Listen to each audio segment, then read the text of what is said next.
This is the first time I'm going to taste craft beers na gawa ng mga students.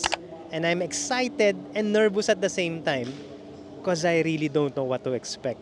Hi everyone, my name is NJ Mijares and I'm here at Arellano University because I was invited to be one of the judges sa panel ng isang thesis defense. And the topic is craft beer. So the students here, they were given a task by their professor to create or to brew craft beers from scratch. And that's what we are going to judge today. Gigradean natin sila. Let's go!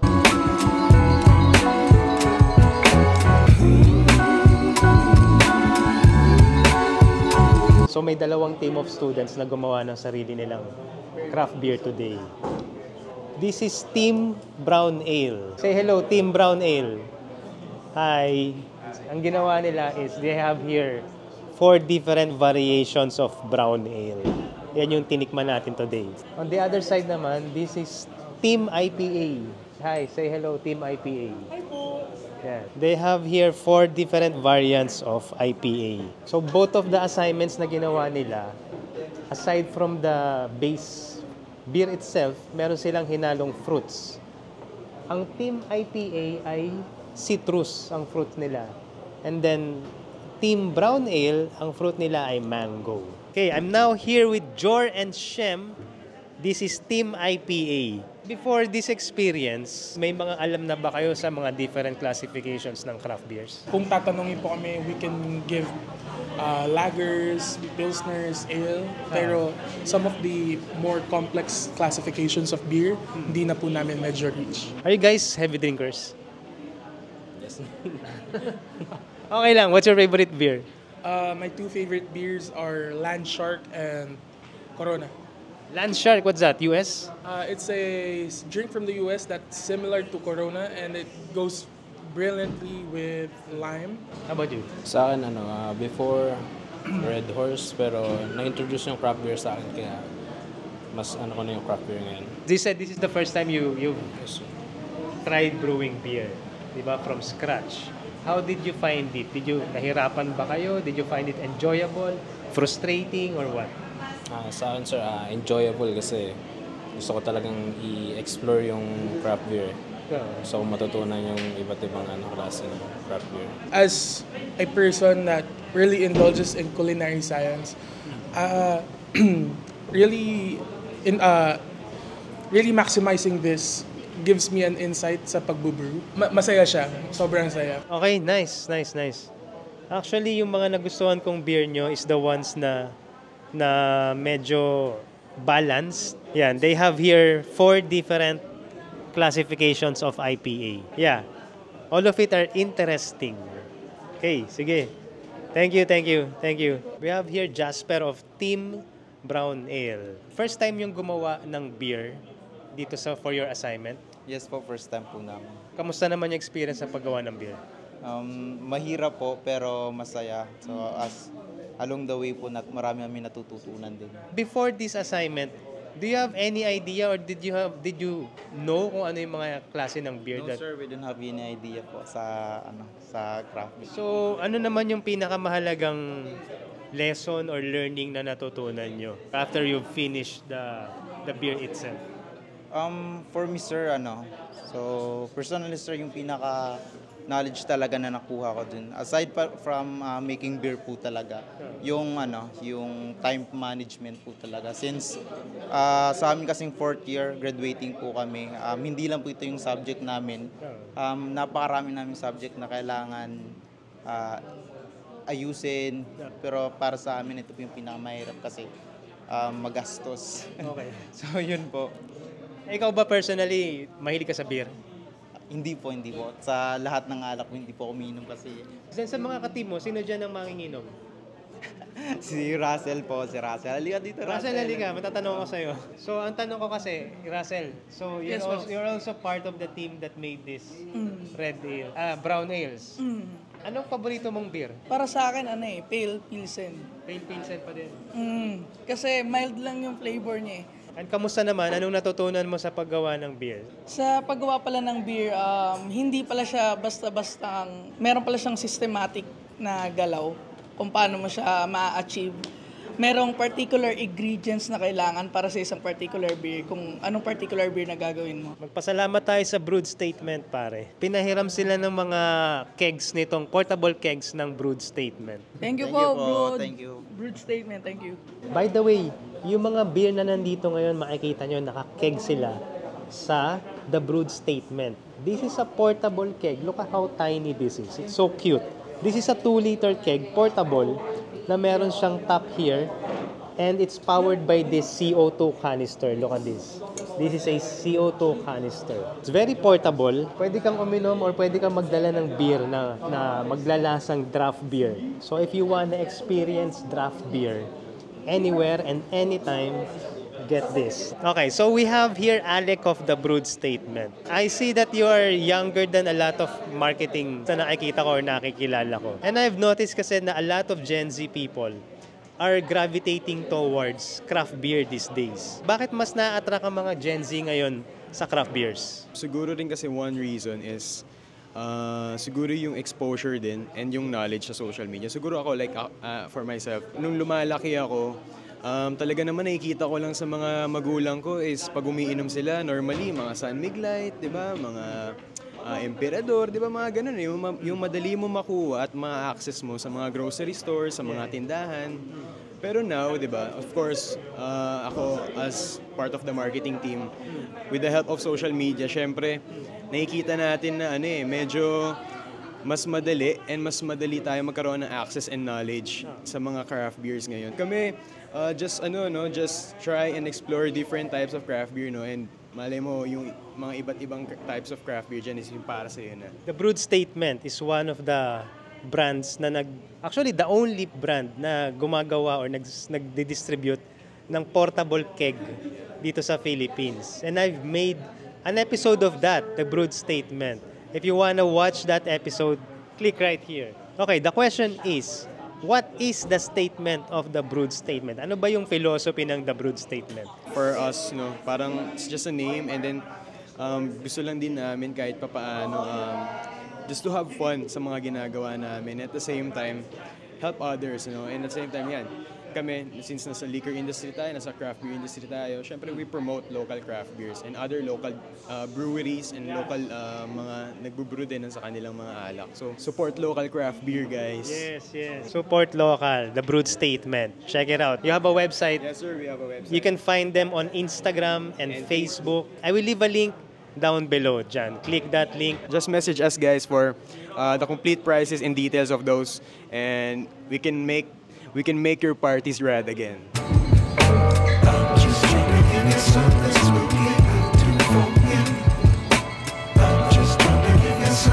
Now, as you can see, may mga codes po tayo dito. We cannot know during the tasting, the evaluation, what kind of mango was used. So the method of judging the beer is very scientific. Merong mga iba-ibang aspects of tasting beer na kailangan naming gradean. Here, this is the sheet. This is a sample of the sheet. Meron ditong appearance, is it good color from light to dark, or yung clarity of the beer itself. Meron din dyan yung grading of the foam or yung tinatawag na head, yung bulak sa ibabaw ng beer. We will also grade the aroma. Of course, more importantly, we will grade the flavor of it. And then there's the mouthfeel and the finish and the general impression. And at the end of the day, ang importante naman is matutunan ng mga estudyante or malaman nila kung ano yung epekto ng experiments na ginawa nila dun sa mga beers and how to make it better, I guess, kung itutuloy nila yung interest or yung passion sa pagbubrew ng beer. It's good na nakakakuha sila ng mga feedback from professionals like the brewers na nandito ngayon sa tasting na to. Ako, I'm not a brewer. I'm just a beer drinker. But I've tasted a lot of craft beers in the past 3 years, and I think I can say na medyo valid na rin yung the way I taste the beer, the way I grade these beers, because yun na nga, I have plenty of experience in tasting Pinoy craft beers.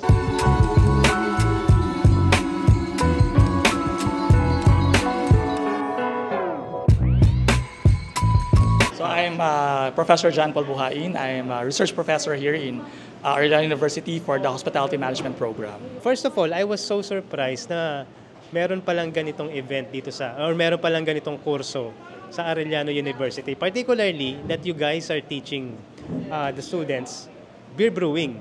So bakit nyo napili na craft beer brewing ang ipagawa sa kanila bilang project sa thesis? Alright, I noticed kasi pag sa researches for product development, the focus mostly is on food. No, I'm not really into beers. I'm into coffee. I'm a consultant of coffee. So actually, the last 2 years, the focus was on coffee. And then, supposedly, I was thinking of, why not teach them how to do winemaking? Pero nisip ko, we don't have a wine cellar, and then it will take a longer week. Or longer weeks siya, mga 1 month to 2 months, which is hindi kaya ng sangsen. So there was one time, I visited a craft brewery store, and then I thought, why not craft beer? Because I want kasi sa research program, hindi lang yung typical researches na ginagawa. In fact, when we were looking for possible literatures and references, there was none. I'm not sure if we were the first school in the Philippines na paggawa ng research about craft brewing. So actually, yung mga yon, it was from scratch. I have no knowledge about craft brewing. I talked to the students if they're willing to do craft beer kasi it's a unique thing. And aside from that, I thought, this is something that they can actually do later on after graduation, not only as their work, but maybe their own businesses. So that's what I thought. Kaya nag-start ako sa craft beer here in Arellano University, Pasig. It's very interesting to see the students talk about their beers and talk about, kanina I was talking to them, kinikwento nila sa akin yung hirap na pinagdaanan nila. Di ba? Aside from the usual academics, mahirap daw pala gumawa ng beer. During the course of the research, I'm helping them explain it. I actually just talking to someone. Nako, dapat ganito pala yung ng pale. Dapat ganito lasa ng IPA. Yeah, I also learned something. Nag-gets ko, ito pala ibig ng finish, ng length, ng mga head, ng clarity and everything, magano na. Which for me, parang inom lang ako ng beer. Pero ngayon, I also learned something. So that's the beauty of this activity of this research. Nice. Not only the students will learn, but even the professor. Nice. That's very good to hear. That's very good to know. Ako naman, I'm not a brewer. I've never tried or I've never even pretended that I know the chemistry of it. It's very scientific pala. Yeah. Kaya I admire the students here kasi they did it. Diba, at the end of the day, ginawa nila yung trabaho, nagawa nila, there's the result. What is important naman is natuto sila on the process of it. For closing na lang is let's invite the viewers na mag-enroll or at least mag-explore ng mga kurso dito sa Arellano. Oh yes, I'd like to invite everyone to visit our website, arellano.edu.ph, and our Facebook page, especially here at the School of Hospitality and Tourism Management in Arellano, Pasig. So we don't offer just research classes, but we offer a lot of things. But who knows, maybe when you reach your 4th year, you'll also be doing something like here if you enroll in our courses here in Arellano. Thank you. Thank you, sir. Thank you.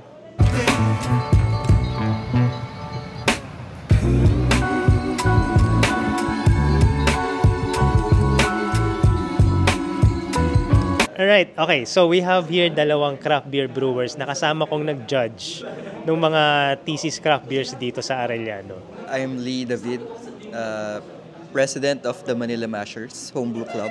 Alright, I'm Aaron and I'm from Cubao X Brewery, head brewer. First question, napapansin ko kasi dumadami yung interested, particularly mga Gen Z or mga young people sa craft beers. I think it's just the availability, the presence of craft beer in the market now. Because when I started like almost more than 10 years ago, there was zero visibility.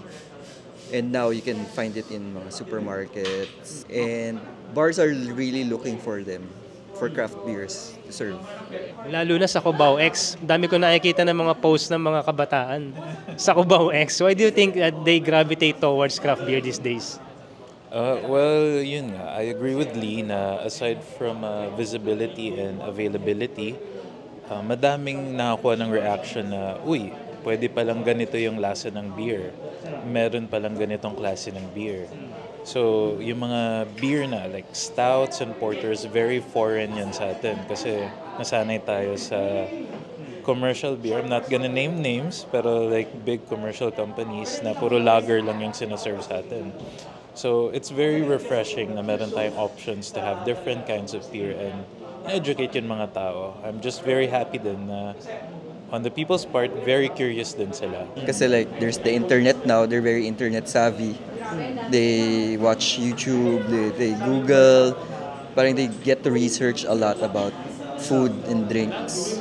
So, mas ano sila, actually mas educated sila now. Like this event that we are right now, di ba? I've never expected na meron palang ganitong assignment ipapagawa sa kanila ng teacher nila. And it's very interesting kasi ngayon lang sila gumawa. As in, the first time they tried doing it. And I wouldn't say it's very successful.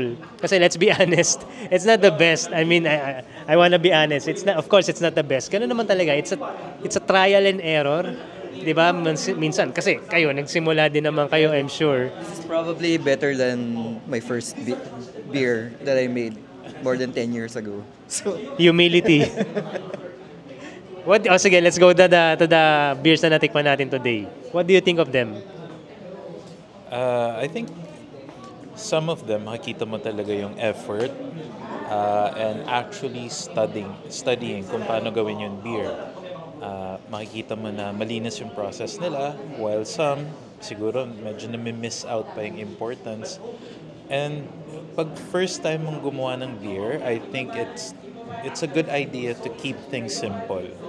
Kasi if you add more factors like adding fruits or madaming there's more chances of like failure siguro, ganun.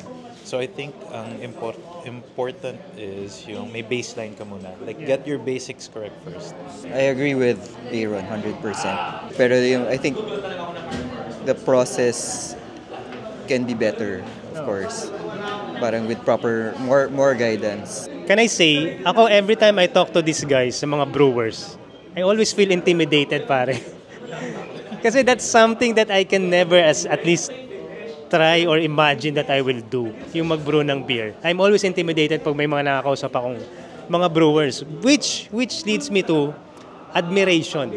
Kasi itong mga batang to, yung mga nag-brew na pinakilala ko sa inyo kanina, they really are talagang bago lang sa kanila talaga yung experience na yun. And they've tried it. Although, they're forced to do it kasi assignment.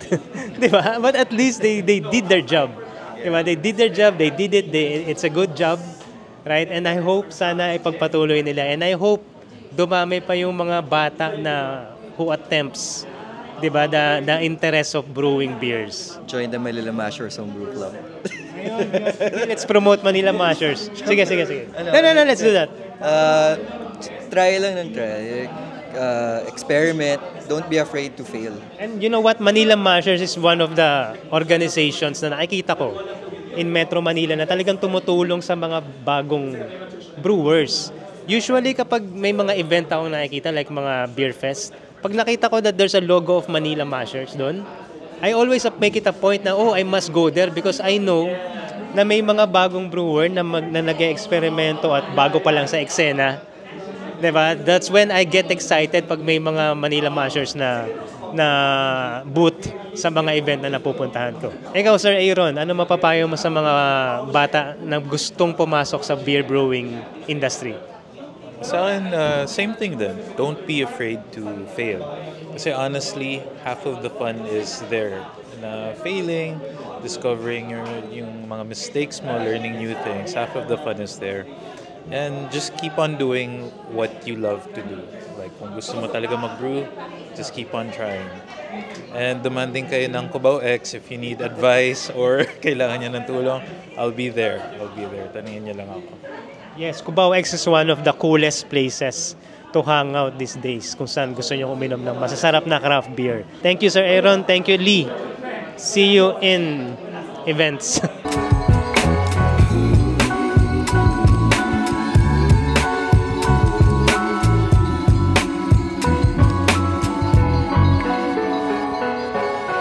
All in all, I have tasted 1, 2, 3, 4, 5, 6, 7, 8, 9 kinds of beer today. So actually 2 kinds of beer but 9 different variations of flavors. And it's very interesting to taste yung mga beer na gawa ng estudyante. And mind you, these students are not just amateurs but they really are newbies pagdating sa craft beer kasi they've never brewed any beer before. And it's very interesting to see and to taste the kinds of beers that they can do. Some of them are I wouldn't say very good. Some of them are drinkable, but some of them, to be honest, are parang nakakagulat kasi it's too maasim, some are too bitter, but okay lang. Ang importante naman kasi is they try. Sumusubok sila mag-eksperimento at tinuturuan sila ng eskwela nila kung paano gumawa ng beer.